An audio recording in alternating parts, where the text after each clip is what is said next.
Is that okay? So now, I was saying that it is on the coenzyme part of the enzyme that the reaction is going to be occurring. So if you look at the enzyme, let's say this enzyme you're dealing with is a protein, you discover that it will have a coenzyme part. So this will be your enzyme, and it's on the coenzyme that the reaction is going to be occurring. So for instance, enzymes such as lactate dehydrogenase would have the hydrogens attaching on the coenzyme itself. And it will be the one that will help the enzyme function effectively. Is that clear? So this would be the coenzyme, NAD. So if you are to show this, you could see that reactions such as this one, where pyruvate is being converted into lactate and back,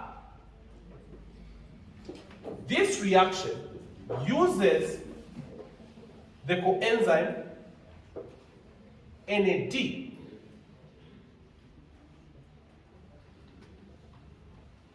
See, the enzyme itself is lactate dehydrogenase.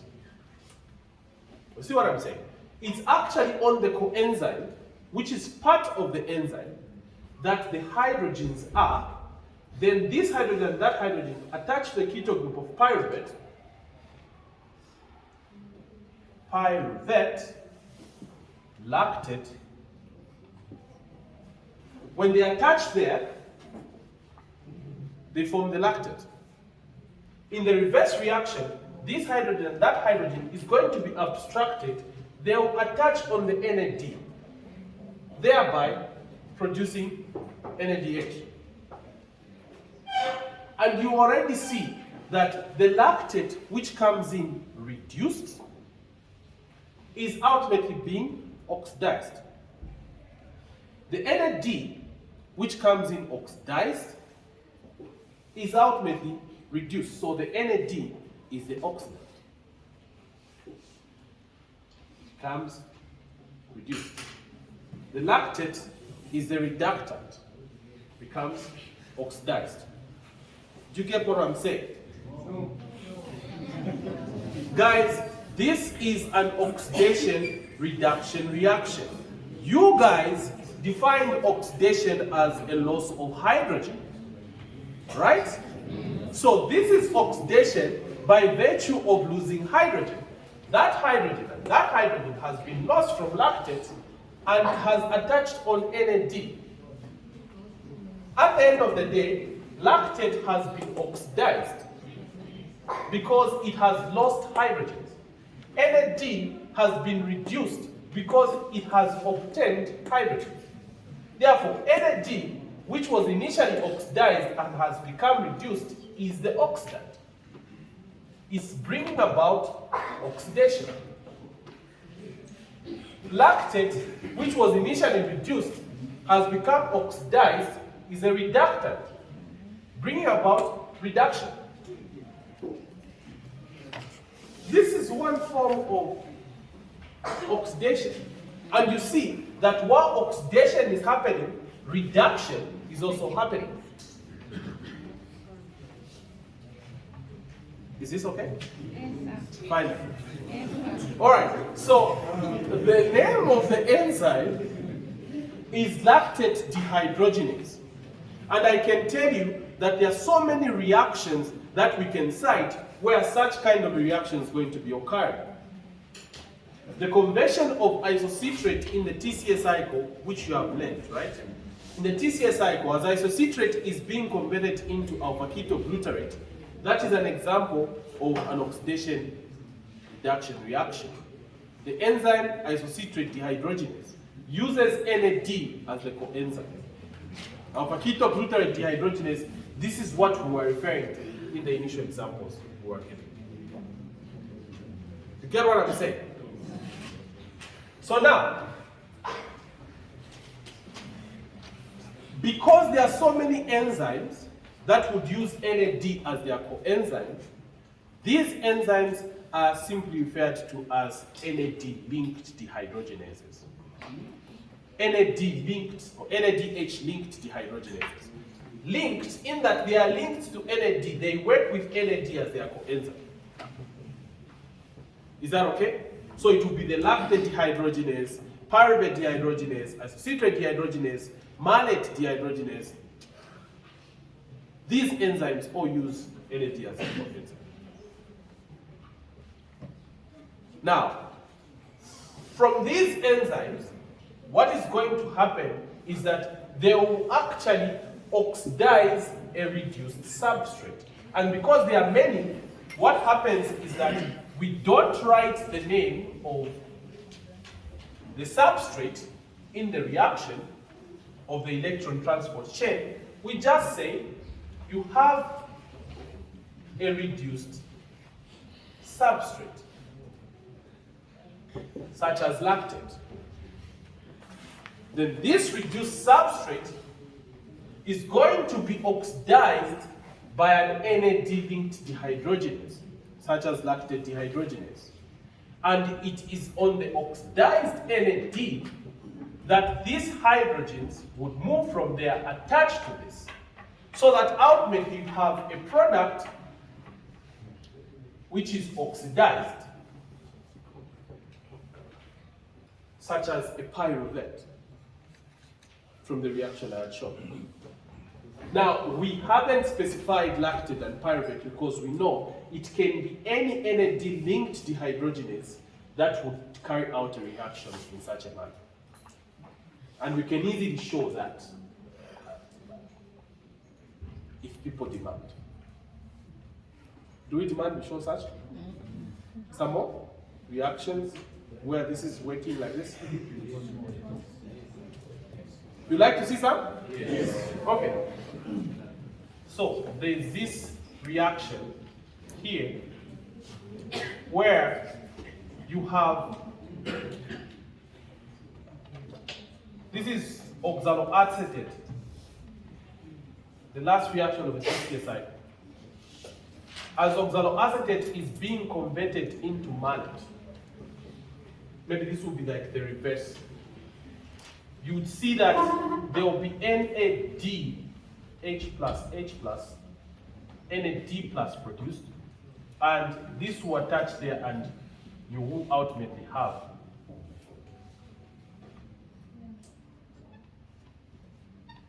malate and oxaloacetate.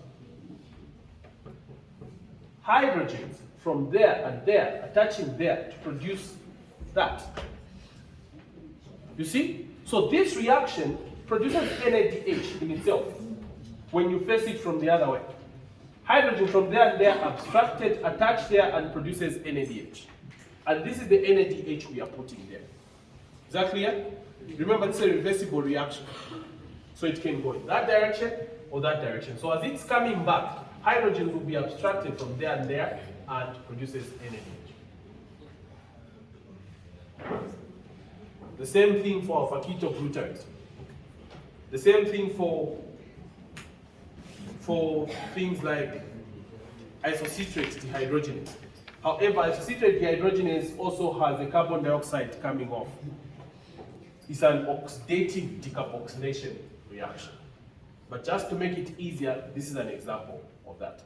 So we put here as a reduced substrate because we know there are many reduced substrates such as malate, such as lactate, such as isocitrate, which are actually worked on by NAD-linked dehydrogenases in order to have a reduced substrate being oxidized into a product, and this NAD being reduced in that manner. Is that clear? The next thing that happens is that this will continue until these hydrogens, which have been obtained from the reduced substrates, have finally been given onto oxygen. This hydrogen from here is that going all the way to oxygen. So it starts from a reduced substrate, attaches to the NAD, then within this complex, particularly complex 1, these hydrogens which came from there would attach to the FMN part of the coenzyme, of the enzyme. I must tell you that most NAD-linked dehydrogenases have a prosthetic group of FMN, flavine mononucleotide. And electrons are actually, and hydrogen are able to move within that.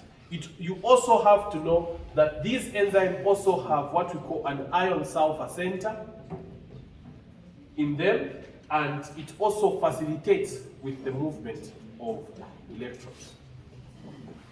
So, the FMN will abstract that hydrogen, which will move as a hydride ion and as a proton, and attach to this, so that your end product will actually be FMN reduced. So it's actually obtaining these hydrogens, attaching to the oxidized FMN, and in itself becomes reduced. Then ultimately this NAD would actually become oxidized and can catalyze another reaction. The next thing is the hydrogens which were here have become attached to the FMN there, and it's there, and it will move to another thing until it goes on to oxygen. Remember, it's going all the way to oxygen. So the next reaction is that these hydrogens would then be given onto an oxidized form of coenzyme Q. So coenzyme Q comes in oxidized form. What coenzyme Q is, it's ubiquinol. That's the other name, ubiquinol. It's called ubiquinol because it works in a ubiquitous way. How? One, it's a mobile coenzyme rather. The second thing is that this coenzyme Q is able to interact with different kinds of enzymes. One, it interacts with NAD-linked dehydrogenases. Two, it would interact with FAD-linked dehydrogenases. And three, it interacts with cytochromes. Okay? And from its structure, you discover that it is a derivative of cholesterol. It's produced from an intermediate called isoprenyl pyrophosphate. And this molecule is the one that is actually produced as part of the intermediate of cholesterol synthesis. That molecule is actually the source of all the molecules that are referred to as isoprenoids. So it's an isoprenoid in its way. So you discover that this has the ability to assist in energy generation in the electron transport chain. And this is why circumstances where somebody has disturbances in cholesterol synthesis, you discover that there could be some disturbances in energy generation, because one of the intermediates of cholesterol synthesis, isoprenyl pyrophosphate, is necessary for electron transport chain.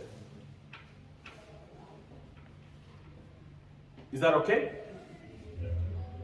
So now, after these hydrogens have moved from this reduced FMN, they will attach on the oxidized coenzyme Q. And this coenzyme Q will itself become reduced.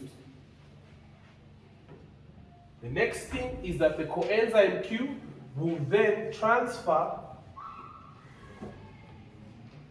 these hydrogens onto an oxidized ion, which is part of an enzyme called Cytochrome BC1, also referred to as cytochrome reductase. Hydrogens move from there, but in this case, they're actually going to move as electrons.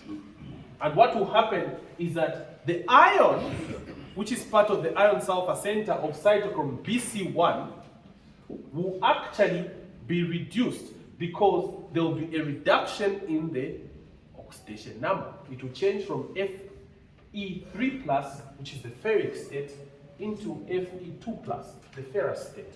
This This has been reduced to that.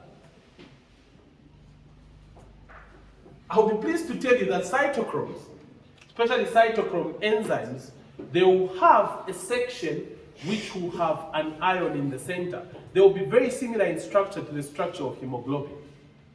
Hemoglobin, when you look at it, it has a protoporphyrin outside, and in the center there is iron, right? And it's that ion that will allow oxygen to actually be carried. The only difference we can say here is that the ion in hemoglobin does not change from Fe3 plus to Fe2 plus, because if it does that, it will bind to oxygen irreversibly. While here, the ion that is there is able to change from Fe3 plus to Fe2 plus.